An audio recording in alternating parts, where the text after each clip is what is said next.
Días a todos. Vamos a dar inicio a nuestra clase número 16, 17, perdón, 17. Estoy grabando el lunes en la mañana. A ver, permítanme ver que ya subieron todas. Perfecto. Empezando a grabar la clase número 17 ya. Hemos ido avanzando, yo ni cuenta me había dado, ya casi estamos llegando. Desde luego es una visión un poco superficial a todo, ¿no? Hay muchas cosas que suponen pues una profundización, no solamente en el texto que les envié, en el texto que tienen en sus manos, sino también pues desde luego las lecturas complementarias. Claro, yo entiendo perfectamente la situación de ustedes que no están dedicados estrictamente a esto, ¿no? Esto lo hacen pues con muy buena voluntad en sus pocos tiempos libres, ¿no? Y seguramente con la amenaza de alguna de sus esposas, y alguna a lo mejor con la amenaza de alguna de su esposa, de alguna esposa, ¿no? Pero bueno.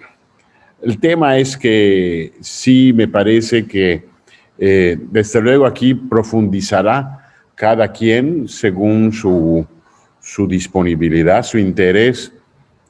Es cierto, también ayuda mucho el que el maestro suscite interés en la materia o, como es mi caso, pues no suscite interés en la materia, ¿no? Y entonces uno a lo mejor se anima más. Yo he tenido muchísimos maestros a lo largo de mi vida y anima mucho más cuando el profesor te entusiasma y todo, ¿no? Y entonces aquello a lo mejor a lo que tampoco le dabas tanta importancia, tanto interés, pues a lo mejor te motiva alguna otra cosa.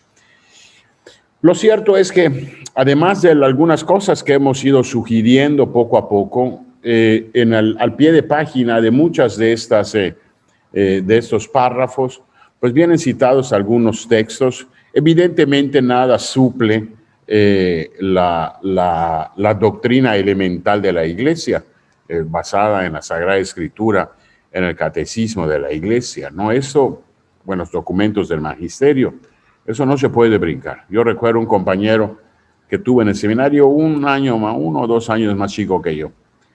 Era un experto en aquel entonces en uno de los teólogos de la teología de la liberación, que ya falleció. Y el tipo ese se bebía los libros de ese teólogo, pero no se sabía la doctrina elemental de la Iglesia. Y entonces era así como seguidor de ese teólogo, de ese pensador, defensor de la teología de la liberación. Pero oíme, cuando el profesor le decía, oíme, ¿qué dice el catecismo? Bueno, no lo sé, pero oíme, primero el ABC, ¿no? Y después especialízate y inclina tu interés en otro. Yo no digo que aquel teólogo esté del todo bien o del todo mal. Lo cierto es que no podemos dar en alimento, en la doctrina a nuestros fieles, a nuestros feligreses. No podemos dar chatarra o cascaritas de alimento doctrinal. Tenemos que dar filetes, tenemos que dar materia sólida, materia firme, ¿no? Esto dice el Papa, esto dicen los obispos, esto dicen los... Ahora, con la cuestión de las elecciones, he escuchado una enorme cantidad de videos de sacerdotes, de agrupaciones católicas y no católicas. Pues, qué bueno que haya interés a suscitar el voto, ¿no? Pero bueno, ¿qué dicen los obispos? ¿Qué dice nuestro arzobispo? Entonces, primero en primer lugar, primero es lo primero y lo segundo es lo segundo. Así que, pues bueno, solo eso para comentarles que, pues bueno, ojalá que teniendo el material en la mano, sean ustedes capaces de ir, pues, leyendo un poco más esto, ¿no? Y profundizando, sobre todo porque esto es materia de todos los días, ¿no? O sea, aquí no estamos hablando solamente de cuestiones teóricas, sino la moral es una ciencia teológica que tiene una aplicación cotidiana. Bien, está dándole vueltas un poquito a lo que conviene que nos detengamos y estoy en la página 53, 2.6, 3 elementos de la conversión. Yo quisiera, si ustedes están de acuerdo, bueno, ya tengo una fecha para reunirnos en Zoom, bueno, pero al final lo que voy a comentar. Yo quisiera, para las siguientes páginas, al menos las siguientes 2 o 3 páginas, a ver si nos está tapando allá. Si las siguientes páginas, no voy a dar lectura estrictamente a esto. Yo creo que nuestro texto puede ser una lectura que apoya, que complementa lo que vamos a ir diciendo. ¿A qué me refiero? Me refiero al sacramento de la reconciliación. Me refiero a la confesión.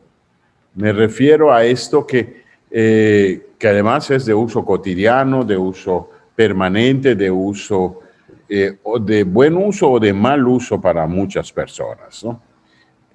Así que, si ustedes me lo permiten, yo les pediré que presten un poquito atención a lo que vamos a ir viendo y luego le hagan una lectura. Yo creo que voy diciendo de alguna o de otra forma lo que está en el contenido de las páginas que van comentando acá.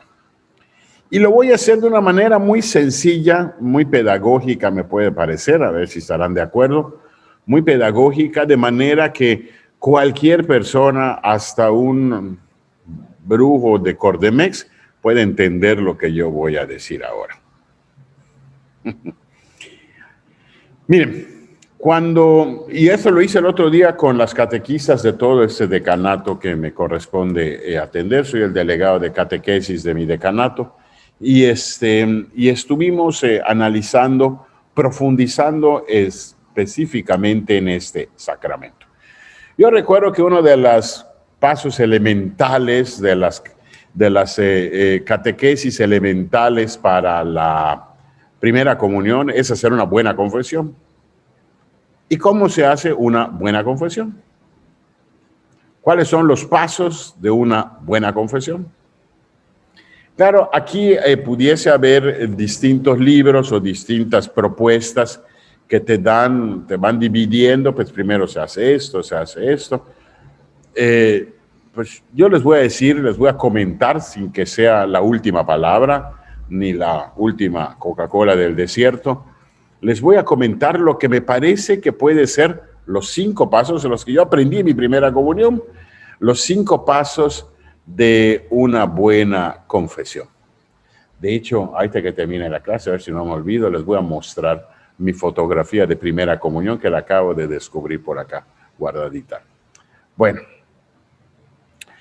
desde luego, amén de todo lo que diga el texto, de todo lo que nuestro cuadernito de apuntes vaya suscitando, ¿no? Vaya completando, vaya diciendo, tal vez de otra manera. Permítanme. Bueno, entonces vamos a detenernos en una como catequesis del sacramento de la confesión. Repito, unos pueden decir eso se abrevia o eso se quita, pero pues hay 5 pasos que son elementales y obviamente infantables. Un primer momento. Primer paso, examen de conciencia. O sea, ¿qué quiere decir esto? De mi última confesión a la fecha, ¿qué pecados he cometido? Desde luego, circulan por allá, sobre todo en Cuaresma, que son así tiempos fuertes de confesión, algunas guías para un buen examen de conciencia. Hay que tener un poco de cuidado con esas guías, porque depende de quién las haga, ¿no? Porque a veces pueden ser muy superficiales, a veces pueden ser muy escrupulosas, ¿no? A veces pueden ser hechas para un público a lo mejor infantil o juvenil, que no aplica para un público adulto, o viceversa, ¿no? Entonces, yo creo que esas guías de exámenes de conciencia son buenas, pero con alguna reserva. No hay que tomarlas de manera universal, ¿no? porque esa está aquí, entonces esta es absolutamente toda tu guía. No, no, no. Es más, no está un buen catequista o un buen párroco allá, a lo mejor haría una guía de examen de conciencia pensando en su comunidad, pensando en los problemas que aquejan a su comunidad. Yo no lo sé, por ejemplo, ¿no? Pues yo no lo sé. A propósito del pecado social del que hablábamos o que mencionábamos, ¿no? Tu responsabilidad social, qué tanto te involucras en las necesidades de tu comunidad o qué tanto no, qué tanto te comportas como un buen vecino, qué tanto no, ¿no? Qué tanto ayudas a las personas que están, por ejemplo, en una parroquia de paso de mucha gente, ¿no? No sé, ¿no? O también cosas que no se comentan mucho ahora, pero que empiezan a tomar relevancia, el incorporar a un buen examen de conciencia nuestras acciones u omisiones respecto al medio ambiente, por ejemplo, ¿no? ¿Qué tanto eres apoyo, ayuda, apóstol para la conservación del medio ambiente? ¿Qué tanto no? Tiras basura al exterior, quemas irracionalmente tu basura por allá, provocas la afinación de tu coche. Son cosas. Es increíble cómo de repente tú estás manejando el del coche de adelante, abre la ventana y tira una lata de cerveza, una lata de refresco, una botella PET. Óyeme, yo he visto videos que de repente en algunos lugares del mundo se baja la gente y le tira a su ventana otra vez, al coche otra vez las cosas, ¿no? O sea, esas cosas que hay que tener muy en cuenta ahora, ¿no? Cuestión, por ejemplo, de los pasos peatonales. Bueno, examinar la conciencia, qué difícil puede ser en algún momento dado.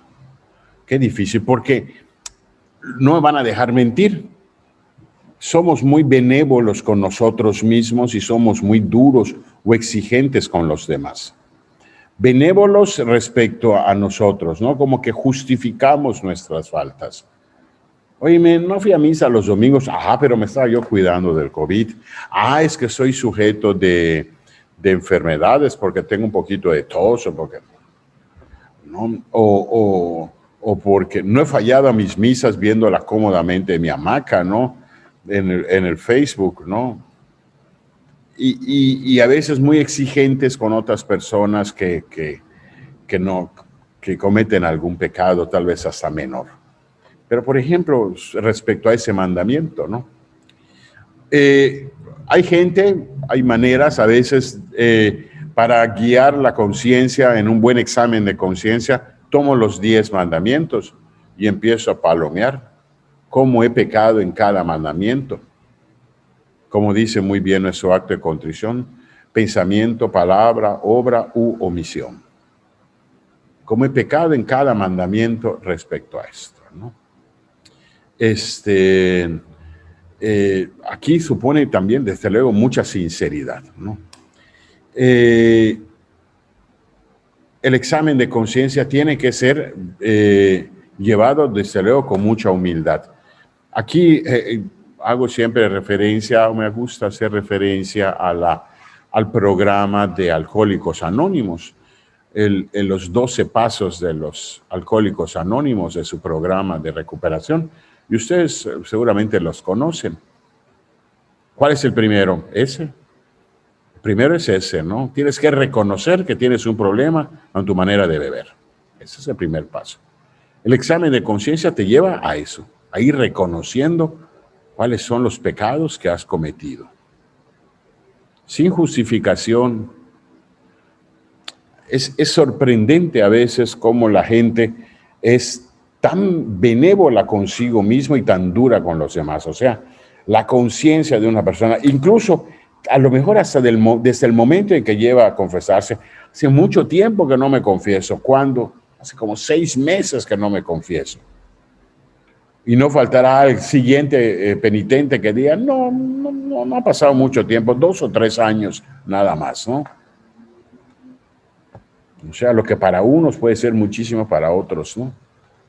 Entonces, la dificultad de hacer un buen examen de conciencia no es una cosa sencilla, es una educación también, eso supone una educación también. Y tampoco vale decir, bueno, de mi última confesión aquí, ¿qué pecados he cometido? Y si no confesé pecados pasados, por miedo, por vergüenza, por, no lo sé, por olvido, por lo que sea. O sea, tengo que hacer ese examen de conciencia de una manera muy honesta, muy sincera, muy cabal, ¿no? Yo creo que eso anticipa una buena confesión. O sea, a veces se presentan personas, no muchas, pero a veces se presentan personas que hicieron su chafita, ¿no? Chafita, su acordeón. Padre, ¿me puedo sacar mi papelito? Claro que sí. Porque eso me está diciendo que esa persona que sabía que se iba a confesar, se sentó a pensar cuáles son sus pecados, cuáles son los pecados que ha cometido. Hizo un examen de conciencia. Entonces, eso me parece que es algo que hay que animar, ¿no? Decir a la gente, no tengan miedo de hacer sus apuntes y de llevar al confesionario sus apuntes después de haber hecho un buen examen de conciencia. Bueno, eso es el primer paso. El segundo paso, y eso ya lo podemos encontrar en ¿cómo se llama? En el texto, ¿no? Ya que recuerdo cuáles son mis pecados, ubico cuáles son mis pecados. El segundo, el arrepentimiento de mis pecados. ¿Estás arrepentido de él? Aquí identifica el arrepentimiento con la contrición. Está bien, desde luego, ¿no? La contrición. La contrición es el rechazo claro y decidido del pecado cometido, junto con el propósito de no volver a cometerlo. Por el amor que se tiene a Dios y que renace con el arrepentimiento. La contrición entendida así es el principio y el alma de la conversión. Claro, sin arrepentimiento no hay sacramento. Están versos salió. Sin arrepentimiento no hay sacramento. Claro. Porque no se trata de boquear mis pecados. No se trata de recordar todos los pecados y decirlos. Tiene que haber ese arrepentimiento. O sea, vamos a plantear el arrepentimiento bajo otra óptica. ¿Qué quiere decir? Que si estuviera yo en la misma, si pudiera retroceder el tiempo y estuviera en la misma situación, no lo cometería. Ese es el arrepentimiento. Reconozco que lo que hice no lo debía haber hecho. Ese es el arrepentimiento. Aquí, cuando habla de contrición, aquí vale la pena hacer una pequeña explicación. Hay dos palabras que pueden parecer muy parecidas, pero que no son iguales: la contrición y la atrición. La contrición, bueno, vamos a empezar con la segunda, con la atrición. La atrición es el dolor de los pecados cometidos por miedo al infierno, por miedo a la condenación. Guay, si no me confieso me voy a ir al infierno. Guay, si no dejo de pecar, me voy a condenar. Si no dejo me voy a cocer en los infiernos. Y lo dejo de hacer. ¿Es un arrepentimiento correcto la atrición? Sí. Sí es correcto, pero es imperfecto. ¿Por qué es imperfecto? Porque lo que me mueve a mi conversión no es el amor a Dios, sino el miedo al infierno, el miedo a la condenación. La contrición, en cambio, es el arrepentimiento de los pecados movido por el amor a Dios. Aquí vale aquellos versos, aquella poesía que se recita en la Cuaresma, en la Semana Santa. No me mueve mi Dios para quererte, el cielo que me tienes prometido, ni me mueve el infierno tan temido, atrición, para dejar por eso de ofenderme. Tú me mueves, Señor. Muéveme el verte clavado en la cruz y escarnecido. Etcétera. Versos preciosos que seguramente algunos de ustedes recuerdan. El arrepentimiento, por tanto, tiene que ser movido por el amor a Dios. Vamos a plantear eso en términos humanos para comprenderlo mejor. Yo asumo que todos ustedes casados, los que están casados, son la mayoría, yo asumo que aman locamente a sus esposas.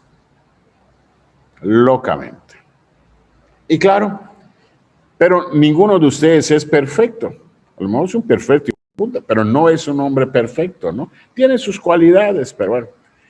Y de repente, pues por sus defectos, por muchos de los defectos que ustedes tienen, resulta que sus esposas, algunas de sus esposas, o algunos de ustedes, sus esposas dicen, ya no te aguanto, ya estoy pensando separarme de ti, ya estoy pensando en divorciarme de ti. ¿A cuántos de ustedes no han oído esta misma expresión? Y entonces, algunos de ustedes seguramente hizo esto, un buen examen de conciencia. Y reconoce que hizo cosas que no debió haber hecho. O que dejó de hacer cosas que sí debió haber hecho. Y entonces hay un proceso de conversión hacia tu esposa. Ahora bien, ese proceso de conversión puede ser motivado por la atrición o por la contrición. ¿Cuál sería la motivación si fuera la atrición? Me voy a dejar mi esposa. ¿Quién me va a cocinar? ¿Quién me va a lavar mi ropa? ¿Quién me va a ir a comprar mis cositas? ¿Quién me va a hacer cuchi? ¿Quién? Madre, no. Voy a perder.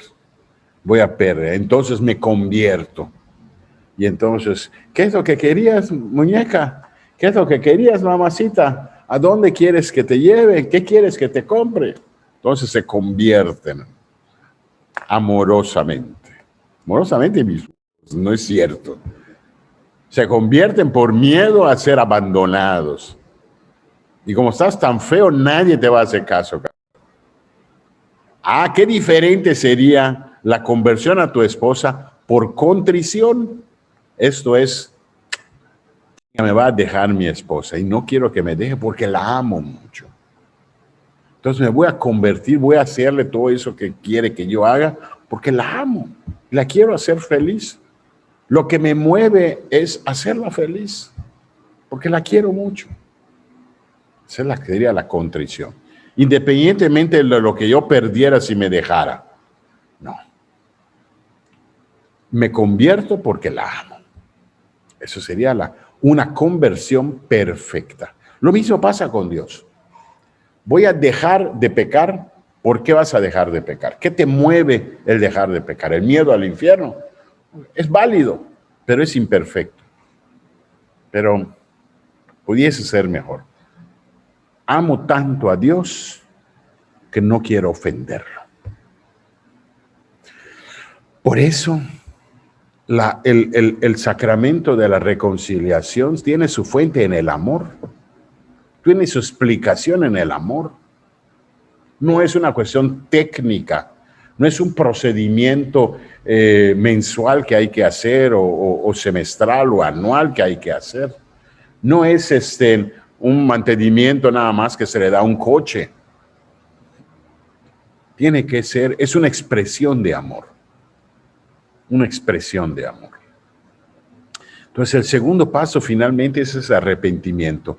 Voy a dejar de cometer mis pecados. Tercer paso, que yo les propongo en este breve ejercicio y que ya lo pueden encontrar también luego por allá.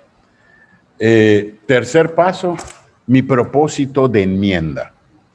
También importante, porque no se trata solamente de reconocer mis pecados, bueno, ya lo recordé en mi examen. Reconozco que no los debía haber hecho. Ah, pero tengo que enmendarme, tengo que corregirme. Tengo que dejar de hacer lo malo que estoy haciendo. Si no, entonces no hay arrepentimiento sincero. ¿Recuerdan ustedes aquel ejemplo que les puse del carterista de la Basílica de Guadalupe, ¿no? Que no le pude dar la absolución? ¿Por qué? Porque iba a seguir robando. Aunque era su modus vivendi, aunque era todo esto, iba a seguir haciendo el mal, iba a seguir pecando. Es la misma razón por la que no se puede dar el sacramento de la reconciliación, a la absolución sacramental, a los divorciados vueltos a casar. ¿Por qué? Porque van a seguir pecando. Puede ser que reconozcan el adulterio en el que se encuentran. Reconozco que estoy mal, ok. ¿Lo vas a dejar de hacer? ¿Vas a dejar de tener relaciones sexuales con tu pareja? No. Pues voy a seguir teniendo, entonces no te puedo dar la absolución. O sea, no hay un propósito de enmienda. Recuerdan el caso del chavo ese que le iba yo a casar, ¿no? Y que le decía, oye, gallo, pues tienes que dejar de tener a tus queriditas o a tus amiguitas a las que atiendes después de tu visita si te vas a casar. ¿Prometes eso? No, no lo prometo, lo voy a seguir haciendo. Puta, pues no te puedo dar la absolución, no te voy a casar así. Y vas a seguir igual, no tienes propósito de enmienda. No tienes el propósito de... Aquí se juega no la validez, la sinceridad o no la sinceridad del arrepentimiento. Entonces, si no tienes propósito de enmienda, ¿para qué te confiesas? Si no vas a dejar de hacer lo que estás haciendo, ¿para qué te confiesas? Puede ser, repito, que reconozcas que estás mal, pero no quieres salir de esa maldad, no quieres salir de esa situación.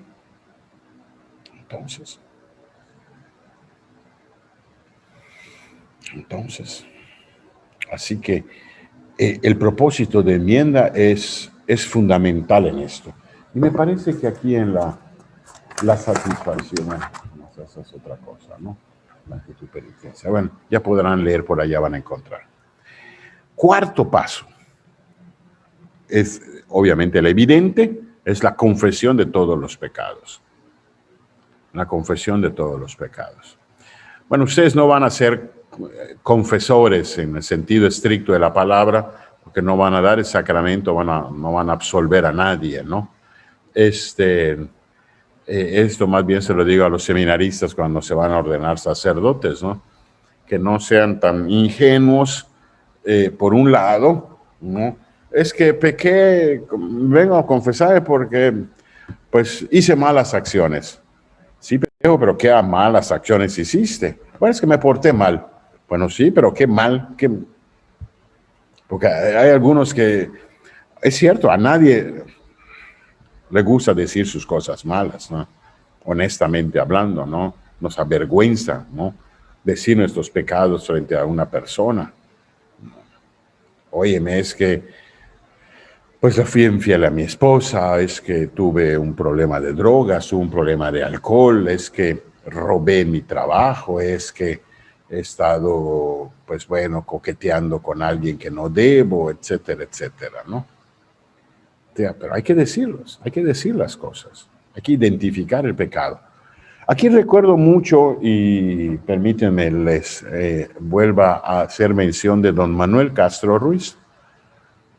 No solamente fue el arzobispo que me ordenó sacerdote, me dio mi primera comunión, ahorita les muestro la foto, sino fue el sacerdote, fue un obispo que fue para nosotros, muchísimos sacerdotes, fue como un director espiritual, como un guía, no solo como un pastor, ¿no? Sino como un buen maestro de muchas cosas, ¿no? Y yo recuerdo que en alguna ocasión, yo no sé ni siquiera por qué, a qué vino, y era yo seminarista, me dijo que se encontraba mucha gente a veces que iba a verlo, a quejarse de algunos sacerdotes que en el sacramento de la confesión les hacían preguntas bochornosas, particularmente en el área sexual. No me especificó muchas cosas, don Manuel, pero pude entenderlas, ¿no? O sea, así lo hiciste. ¿Y cómo lo hiciste? ¿Y cuántas veces lo hiciste? ¿Y por dónde te la metieron? Y no me lo digas, de veras. ¿Y te dolió? ¿Y te ardió? ¿Te gustó? Bueno, o sea, si ya de por sí decir las cosas pues resulta penoso, y sobre todo si son damas, si el sacerdote luego es incisivo allá, híjole, Dios, si fuera así, yo no me vuelvo a confesar, o sea, qué asco de sacerdote, ¿no? Qué, perdonen la palabra, pero qué asco de sacerdote que empiece a hacer ese tipo de preguntas, ¿no? Morbosas, preguntas tan fuera del lugar. Yo le comento a los seminaristas que identifiquen el pecado, que no empiezan a preguntar cómo, y formas, y posiciones, y claro, que tampoco les vean la cara de pendejos. No es que cometí un pecado contra el sexto mandamiento. Bueno, ¿qué hiciste, no? Fuiste infiel a tu... ¿Cómo creas? Entonces, ¿no? No lo sé. Pero bueno, y que identifiquen el pecado y basta, ¿no? Pero hay que decir, en la confesión hay que decir todos los pecados. Hay mucha, repito, hay mucha gente, y ustedes lo saben bien, hay mucha gente que les da pena decirlo, entonces no, se guardan los pecados. Hay una máxima que dice por allá, pecado no confesado, pecado no perdonado. Pecado no confesado, pecado no perdonado. ¿Qué pasa si no digo un pecado? Pues Dios no te lo perdona. Es que Dios lo sabe, no, pero hay que decirlos. Esa es la pedagogía sacramental. Hay que decirlo. Otra cosa es que se te haya olvidado. Oigan, es una cosa, ¿no? Sí, cierto, pues se nos pudiese olvidar un pecado. Pero si existe un buen examen de conciencia, normalmente no se te va a olvidar un pecado grave. Claro que no. Entonces, digo, no seamos ingenuos, no seamos tontos, no pensemos que es que se me olvidó confesar un pecado grave. No se te olvidó. O no hiciste bien tu examen de conciencia o no hiciste bien tu confesión. Pecado no confesado, pecado no perdonado. Por eso hay que ser muy honestos en el examen de conciencia. Y una vez que recibimos la absolución del sacerdote, la absolución sacramental, yo te absuelvo de tus pecados en el nombre del Padre, del Hijo y del Espíritu Santo, entonces hay que cumplir la penitencia. Aquí se habla de una satisfacción o penitencia. Generalmente es una oración o alguna serie de oraciones, pero no falta, y últimamente la satisfacción está precisamente en eso, ¿no? El tratar de que sea una medida terapéutica, una medida medicinal, una medida que ayude al penitente a corregirse de lo que ha hecho. No es un acto de venganza, ¿no? No es, ay, ahí te me lo vas a pagar, ¿no? Entonces vas a hacer, digo, a veces sé por allá algunos padres que ponen unas penitencias, pues tienes que ir a misa todos los días durante un mes, ¿no? Bueno, voy a tratar de ir a misas muy seguido y todo, pero permítame. Voy a tratar de ir a misas durante un mes, pero bueno, hay ¿cómo se llama? Hay penitencias que son absurdas, me parece, ¿no? Desde luego, y tampoco hay decir una cosa así, haz un Padre Nuestro y una Ave María, ¿no? Algo así como para salir del paso. No, tampoco, hay que darle su importancia a esto. Así que, son 5 pasos, 5 pasitos que están comprendidos un poquito en estos textos que hemos ido leyendo ahora. Estoy comentando que me encontré un cuadrito donde está la foto de mi primera comunión. Miren esta chulada. Voy a ver si se ve bien. Chuch. Miren, es don Manuel Castro Ruiz. La iglesia ya la distinguieron, es la Sagrada Familia. la iglesia donde estuve varios años, en la iglesia de la Sagrada Familia. Allá con mis compañeros está mi padrino de mi primera comunión. Bueno, dijimos que teníamos también una reunión pendiente.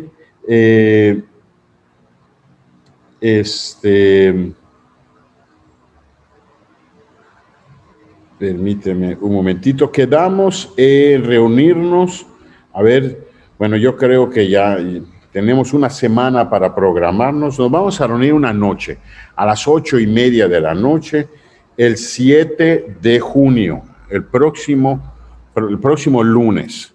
Lunes 7 de junio a las 8:30 de la noche.